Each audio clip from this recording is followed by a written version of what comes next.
और बता दूं कि ये जादू आज से नहीं बल्कि पिछले 70 सालों से चला आ रहा है, कल्टीवेट किया जा रहा है। पहले तब भी थोड़ा सा ये जादू कम हुआ करता था, लेकिन बीते 20-30 सालों में तो मानो अमेरिकन कांग्रेस में लोग अमेरिकन के लिए कम और इजरायलीज के लिए ज्यादा काम कर रहे हैं। मैं एग्जैजरेट नहीं कर रहा हूं।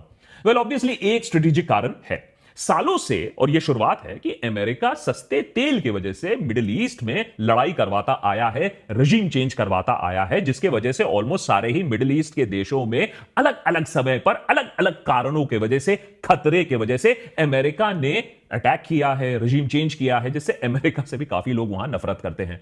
ऐसे में उन्हें बस एक सहारा मिला तब इजराइल का, जो अमेरिका की तरह ही एक कोट अनकोट प्रोग्रेसिव डेमोक्रेसी था, जो फ्रीडम, ह्यूमन राइट्स समझता था, फ्री विल, फ्री इकोनॉमी की बातें जानता था और इसे प्रमोट करना चाहता था। साथ ही साथ एक साइंटिफिक टेम्परामेंट भी लाता था, जो इस एरिया में काफी कम मिलता था अमेरिका को।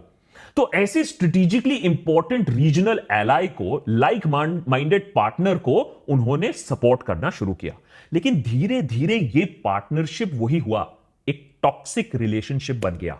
यूएस पार्टनरशिप मिलते ही इजराइल ने धीरे धीरे अमेरिका के अंदर अपनी इंफ्लुएंस बढ़ाना शुरू कर दिया। लोअर लेवल काउंसिल इलेक्शन से धीरे धीरे लेकर कांग्रेशनल, सेनेट, यहां तक कि प्रेसिडेंशियल इलेक्शन को इंफ्लुएंस करने लगा इनके पैसे।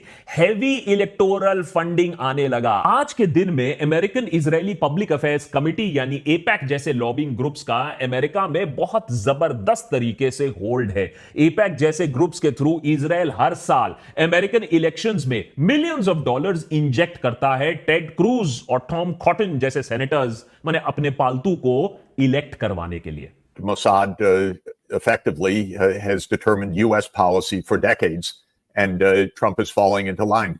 We know that our foreign policy is governed by a deep state apparatus, the CIA, Mossad, MI6. अपने आप को leader of the free world कहलाने वाला, डेमोक्रेटिक लाइट दिखलाने वाला अमेरिका में इलेक्शंस कितनी गंदी तरीके से होती हैं और फंडिंग के कितने गंदे सोर्सेज होते हैं, इस बात का अंदाजा भी लगाना काफी मुश्किल है। और अंत में होता यह है कि फंडिंग जो करता है उसके लिए ये पॉलिटिशियंस काम करते हैं।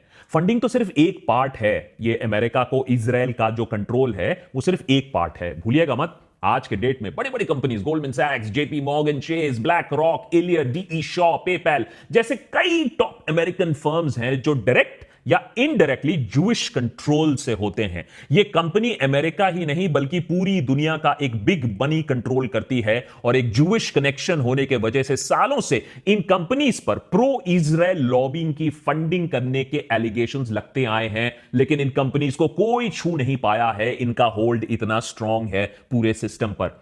एंड इन द एंड ये सब जो पैसा आ रहा है डायरेक्टली, इनडायरेक्टली, सपोर्ट, और जो दूसरे को दबाया जा रहा है, याद रखिए फंडिंग तो एक होता है, दूसरे को डिस्क्रेडिट करना, दूसरे के कैंपेन को हराना, ये एक और जो खतरनाक गेम है अमेरिका में खेला जाता है। तो इतना पैसा लगाने के बाद मिलता क्या है?